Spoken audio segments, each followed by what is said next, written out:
Good afternoon, Kelowna. It's Alexa here, and I get to sit down with Stephen Hopp, owner and pharmacist at Rutland Medical Pharmacy. This is our monthly column we're doing Yeah. together, and we could just sit here all day and talk healthcare, really. But today we are going to talk about respiratory illnesses, and we're heading into, we were just talking offline that, it still seems like it's summer out there right now. It does. It's beautiful. It's gorgeous, and we're not trying to rush into fall. But this is usually the time of year where we start to see some illnesses coming out. So why do you think this happens around this time of year, that we start to see an increase in these respiratory illnesses? It's really just concentration of people. So you hear all the time kind of old wives' tales about, oh, don't go out in the cold, getting wet, put a hat on, all of these things. None of those have anything to do with getting sick.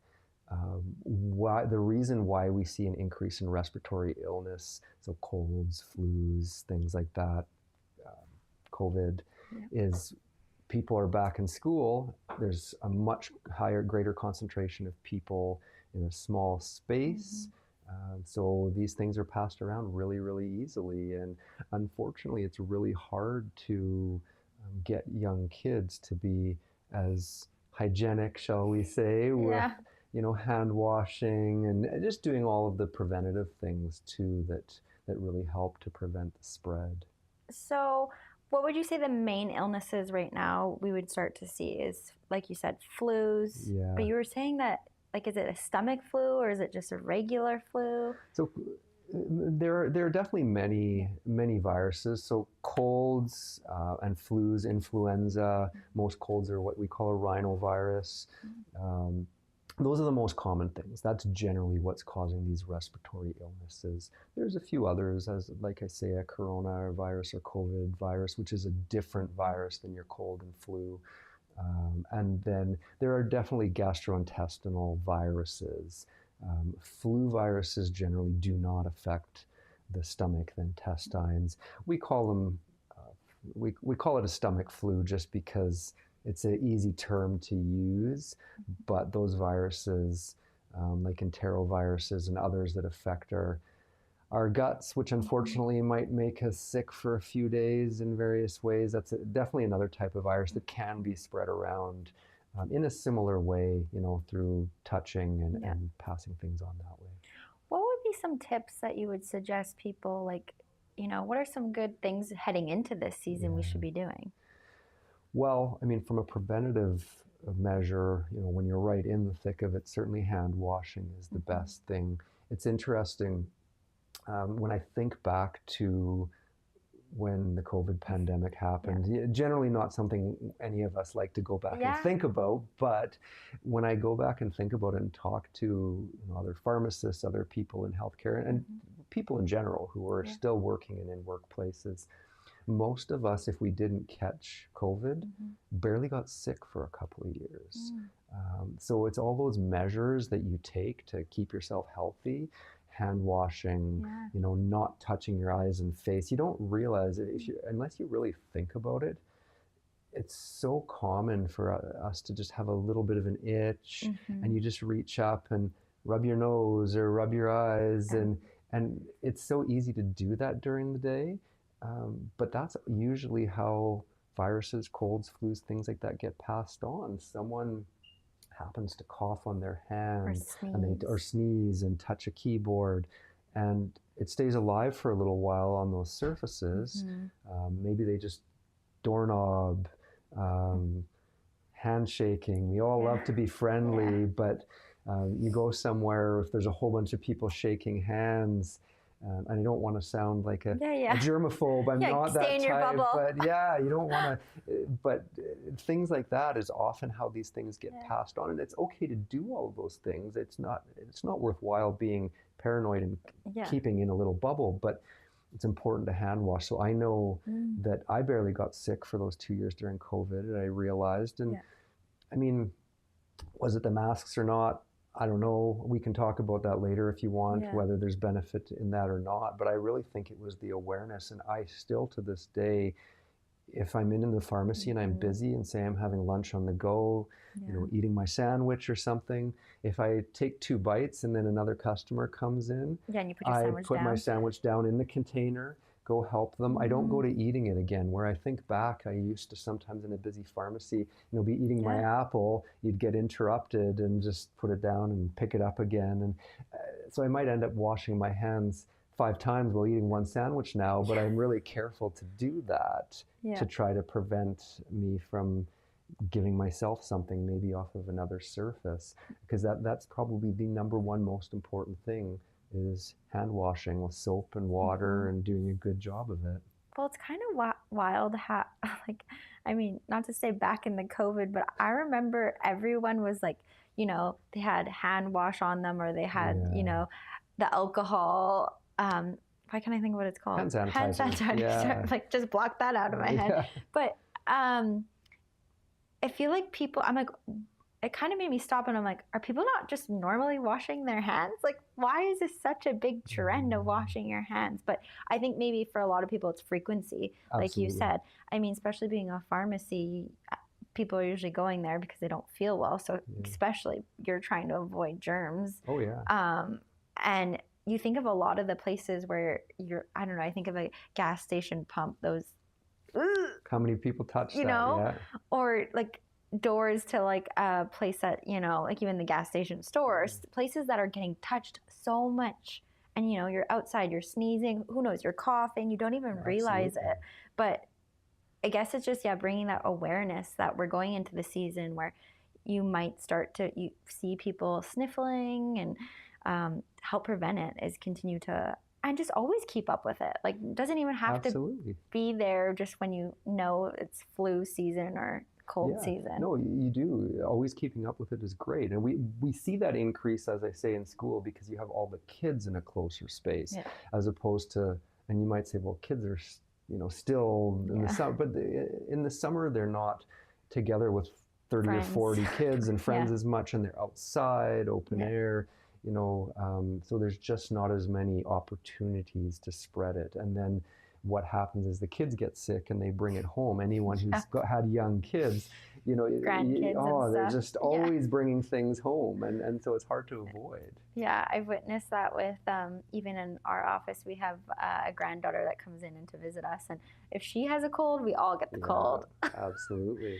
How much do you think like air quality affects? Like, do you notice, is this me just making this up? But sometimes I find, because air conditioning, or I've had my air conditioner on, I find myself struggling a little bit with respiratory issues because of air conditioning. Do you think that's a myth, or is that a thing? Do you have any knowledge? I mean, it's not like you sit there and you... No, I mean, so something related to that. So most viruses, like colds and flu viruses, they only stay alive on, say, your hands for a few minutes, probably, maybe up to an hour. Okay.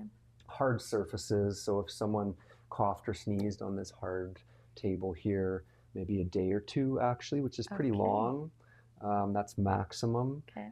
And then other surfaces that are more porous, they're probably only going to survive in for a few hours. So if we're worried about things circulating through the air, say maybe getting in an air conditioning system or filter or something, they're not going to survive very long in that. I think what we see sometimes is dry air is worse for our nasal and our respiratory mucosa. So the soft, moist lining in our nose and in our lungs needs to be moist to be healthy. If it's dry, you can get more inflammation, it gets irritated, so that's much more conducive to us getting a runny nose and secretions that don't need to be there, which makes things a little irritated, which can lead to a bit of inflammation even. And when we have that inflammatory response, it's a little bit easier for infections to happen and symptoms to seem worse.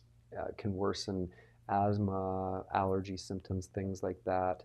So what it's doing is it's just maybe adding a little bit to it. You still have to catch the virus and get sick in the first place, though. Is there any recommendations that you have, and you might not even have any, but like if you have you're in air conditioning, like by your work, you go to home and you're surrounded by it. It's like, do you recommend a humidifier? Like, Yeah. is there any tips on how to bring that? If you're someone that suffers from that sort of thing, not everybody does, but if you find that the air conditioning, which often causes dry air, causes more irritation and worsens respiratory symptoms, then definitely having a humidifier can be beneficial. You know, the old thing about when kids get croup about going outside, cool, moist air, it helps. So the moisture can really help. So definitely a humidifier, maybe using nasal rinses. There's many products you can get from the pharmacy that just uses sterile saline, and you can do a nasal rinse to regularly wash out the sinuses, keep them moist. Respiratory viruses, apparently, this is coming from a ear, nose, and throat specialist that my wife once saw.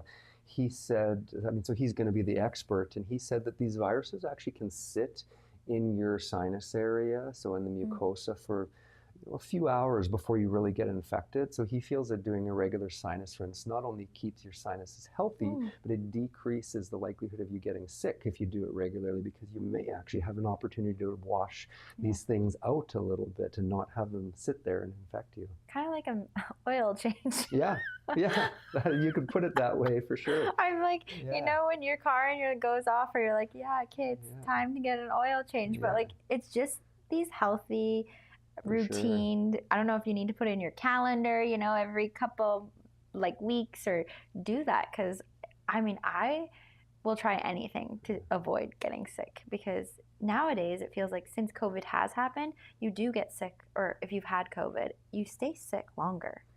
Often. it can be so different.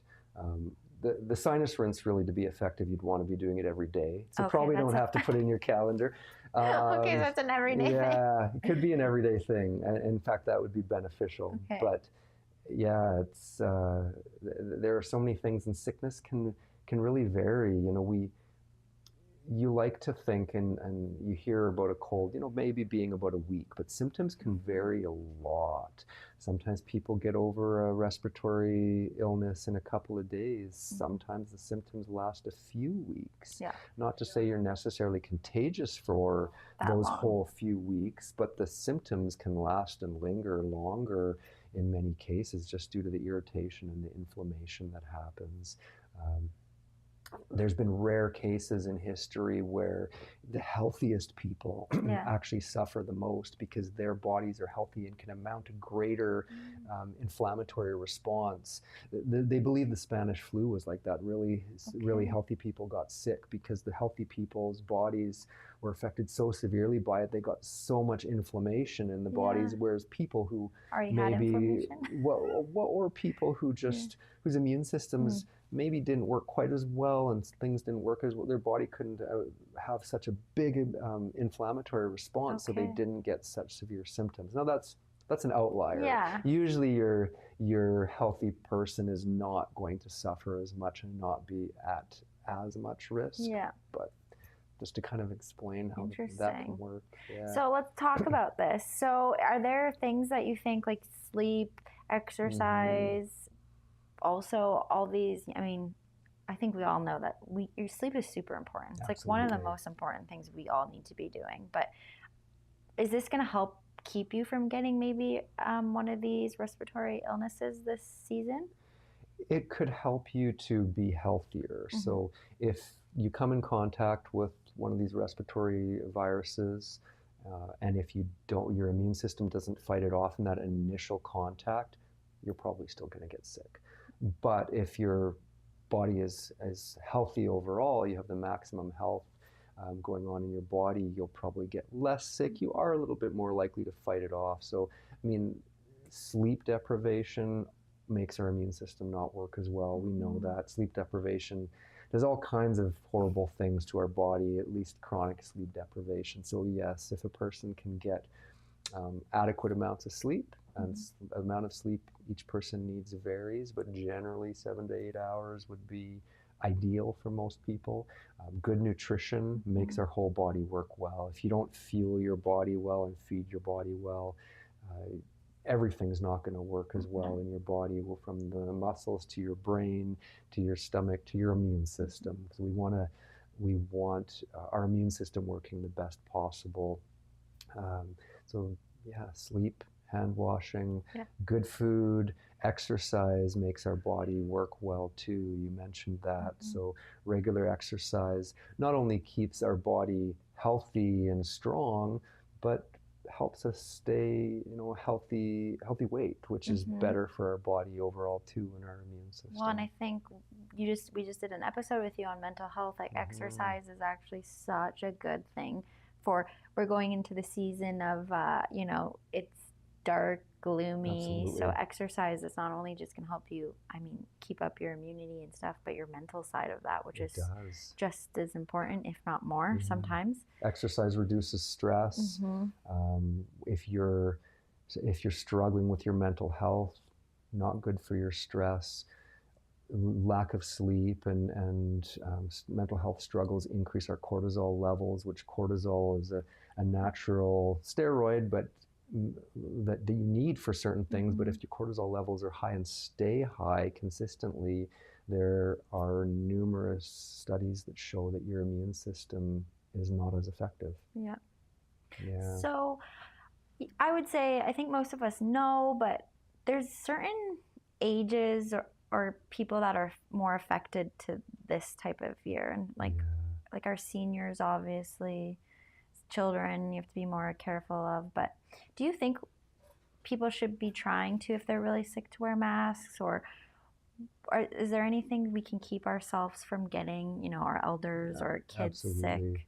It is a controversial topic, always will be, but there is some benefit in certain cases to mask wearing.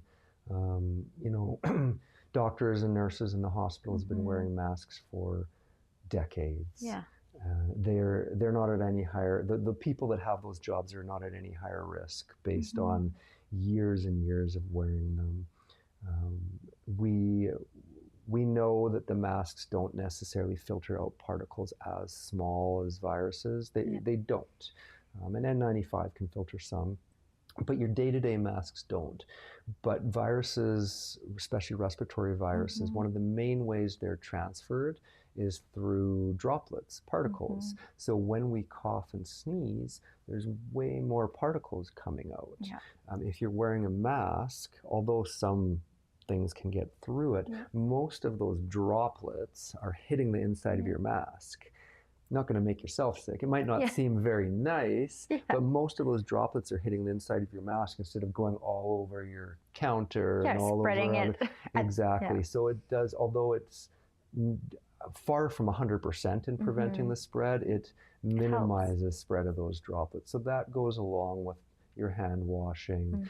They say if you do have to cough or sneeze, we always used to tell our kids, cover your mouth. Well, now what's on my hands is I go and touch the doorknob if I don't wash my hands. So that's where the elbow came from being more effective in that way. So yes, mask wearing has its benefits, not necessarily to prevent me from getting sick by wearing a mask, but if I'm sick, it can help to minimize me making other people sick. Well, and that's, I think, important when you're dealing with someone. If you have someone in your life that is going through chemo or their immune system is just down, if it can cut down 25%, 15% of you spreading something from them getting sick and really, really being very bad, like, why wouldn't you? Absolutely. Right? And I can't say the percentage, I don't know. No, we don't know. And I don't like wearing a mask, I'll be honest. But I hate it. It for sure. I'm with you on that. But if you're in those situations,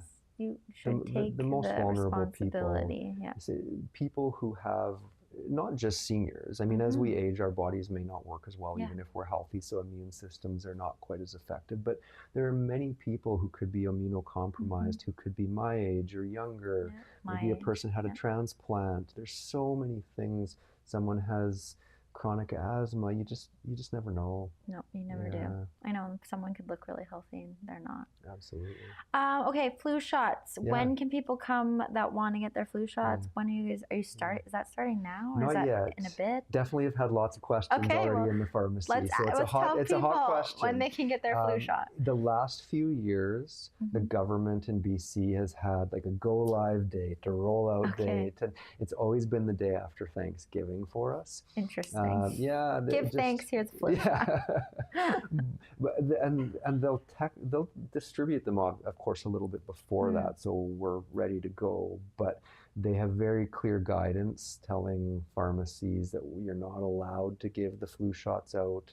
And usually the new COVID vaccine for people that are interested in that will also roll out at that same time. So we haven't been told the exact date yet, but my anticipation is the Tuesday after Thanksgiving will be, when everybody wants to come in and start to get their vaccines. Okay, awesome. Do flu shots change year to year? They do. Okay. Yeah.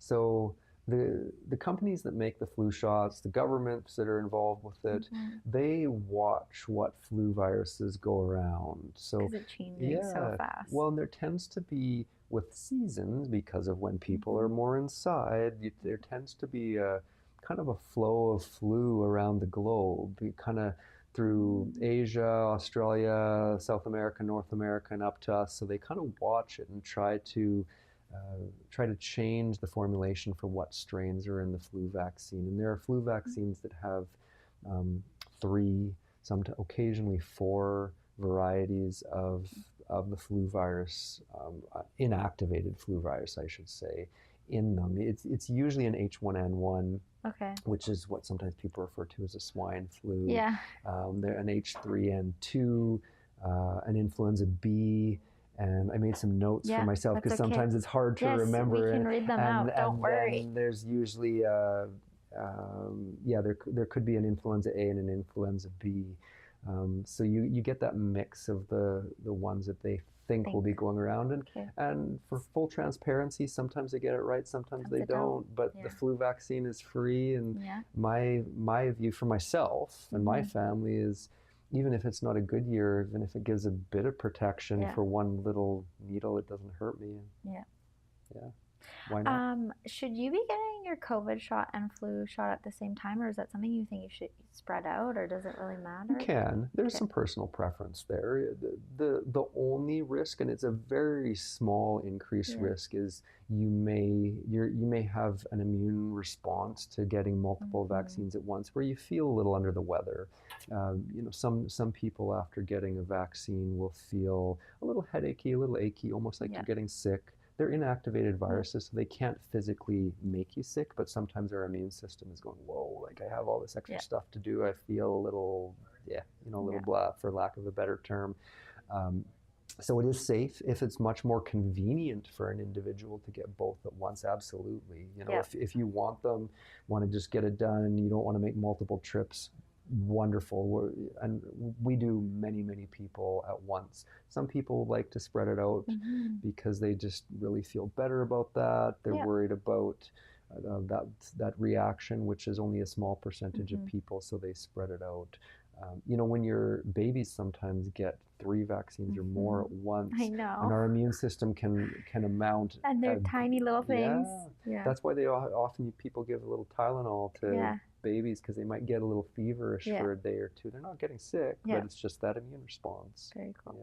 I know. I think everyone, if you've been getting vaccinations or the flu shots, you kind of know your body. Like, I am definitely someone that is sensitive. Like, I don't know, for some reason, I would not be able to do multiple ones. Like, I'd have to spread it out. But if you're not bothered by it, or you're not getting crazy symptoms, get it in one go. It's so much easier. Do you book these, or people can walk in, or kind of, you can do both?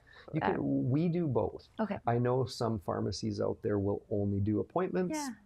Depending on their staffing and their workload, everyone's got to do what is going to work best for them to help their clientele.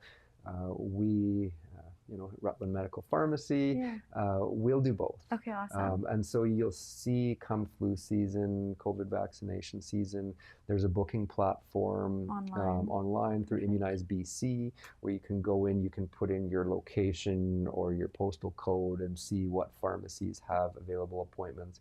We always tell our people though, or anyone, you can come to our pharmacy and we will fit you in.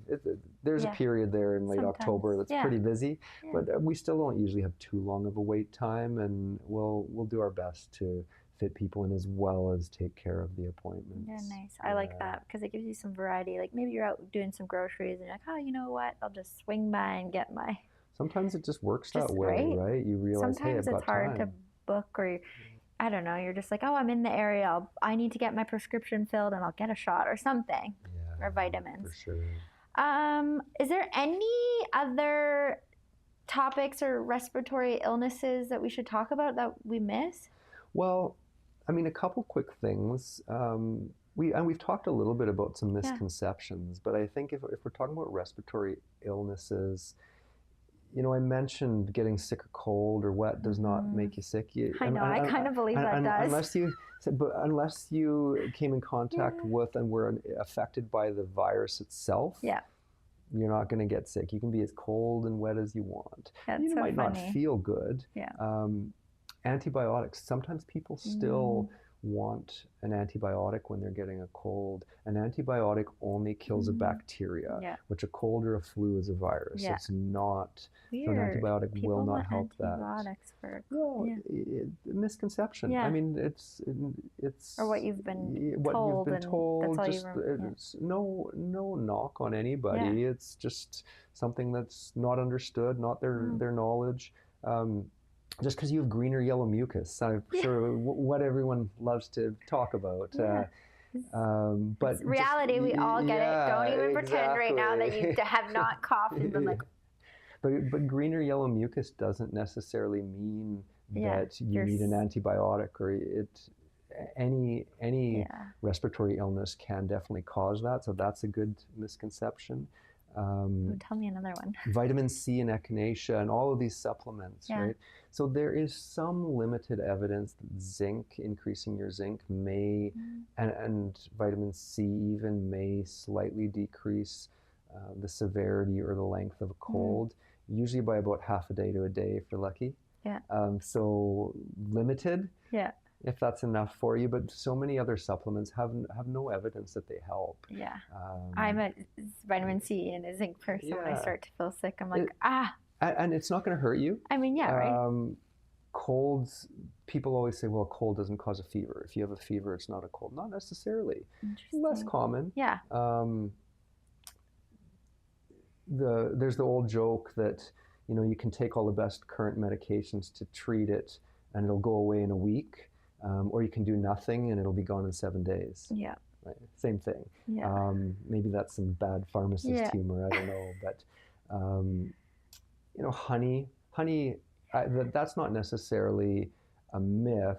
A little bit of honey is beneficial to soothing the throat. So warm lemon and honey, the warmth can definitely help. Liquids. I mean, when you're sick, you just need to consume liquids, really. Yeah. Hydrate yourself. Exactly. But so those are some myths that are worth mentioning. The starve. I don't think I made a note of it, and so I might get it wrong. But starve a cold, feed a flu, I think is what people would say. Definitely not. You might not feel like eating, but you want good nutrition and fluids. Yeah. Anyway, you mentioned other respiratory illnesses, RSV. Okay. Now that might be something that some viewers, listeners aren't familiar with, but respiratory syncytial virus is the way it's pronounced, that just stands for RSV. That's much easier. Perfect. But, acronyms are good. So RSV is another virus that can be serious, but often isn't. Where do we see that it being serious is often in the senior population or in very young babies. It can lead to pneumonia, so it's not pneumonia itself, but it can cause respiratory illness, and sometimes your lower respiratory illness, and then your system is weakened and you're at risk for contracting pneumonia kind of secondary to it. 1 in 9 people who actually come down with an RSV infection statistically say will be hospitalized. Oh, wow. Now, most of those people are your more vulnerable population who's getting it, but that's a pretty high rate. I was just going to say, it's pretty big. Yeah, so there is an RSV vaccine available out there. It's a little expensive. It's not paid for, unfortunately, but that's definitely something that's worth considering, especially if you're someone that maybe has COPD or is significantly immunocompromised. It's worth considering. I don't know. I'm all about investing in your health. So like if you can avoid a trip to the hospital or going down or getting pneumonia or something, like absolutely. Preventing it. Yeah, I mean, staying healthy. Pneumonia, there are many causes of pneumonia. There's bacterial pneumonia, there's viral pneumonia. But pneumonia like croup can occur just due to having another illness and affecting your breathing. So if your breathing gets shallow and you're not clearing your lung volume out very well, then it's much easier for an infection to settle down in your lungs, which can lead to pneumonia. So it's not necessarily the first thing that you got sick with that causes the pneumonia, but the first thing that you got sick with can weaken your system and make your breathing more shallow, and then other things can come secondary to it. So prevention of all of these things in the first place goes a long way to just minimizing our risk. Amazing. Yeah. Well, I think our comments are, go wash your hands. Keep washing them. Just because, you know, just stay up, like especially going into the season, but continue all year round. Wash your hands frequently. It is, even if it's inconvenient. Yeah. And like wipe your counters down I was just thinking about my desk. I was like, I haven't wiped my desk down in a while. I should probably do that. And you mentioned the gas pump. The gas pump. Where you can't wash your hands, having some hand sanitizer may not be quite as good, but it's a smart thing to just keep a thing of hand sanitizer in the car for those opportunities where you can't. Yeah. I would also say if you are looking for your flu shot, make sure you check out Rutland Medical Pharmacy, because you heard they do drop-ins and appointments, but that will be coming in October. Yeah, we're thinking after Thanksgiving. But I would also say, I feel like when cold and flu season starts, you go to like a pharmacy or you're at Costco or something, I find it's either like cold medicine is increased or it's hard to find or it's I would go stock up on stuff now is what I'm saying. Also, like, get prepared. It's nice to have in your, cupboard or your bathroom, because you always, when you go have it, you go to your cabinet. I don't know. I never have it. And then you're like, I wish I had some just here, and then you go make a trip when you're sick. Absolutely. Like, or it's expired. So check your expiry. Yeah, that's huge. Check your expiry dates. They're making sure that you have what you need on hand, but check your expiry dates. Don't hoard it. We don't want to go back to the hoarding that's what I mean. Toilet paper. It seems like people go in that craze. It's like everyone's sick and people start to hoard. So like buy it now. Like when you're not, like, people are crazy. Oh, I'm out of this, and what is with that? It's like we're worried that we're going to run out. That could be a whole nother conversation. I know, the hoarding of toilet paper and drugs. Yeah, and where you can. I mean, I was the worst for it. I think I went 10, 15 years at one point without having a sick day. Not to mean that I didn't get sick, but when you can. Just, whatever, go to work. Yeah. And when I grew up, I never stayed home from school if I was sick. And so when you can, if you can work from home or stay home when you're sick, it's hard. The reality is we can't all do that. But if you can stay away for any time, you could potentially help to reduce the spread of what you've got to other people. Yeah. People that get it from you can spread it to other people. It goes on and on. If you can't stay home, again, wearing a mask to prevent spread from you, hand washing to prevent spread from you. We go back to all of these good practices. Okay, well, thank you, Stephen, for coming in. Yeah. And thank you, Kelowna, for listening. And we'll be back in a month. Yeah, thank you. On a new topic.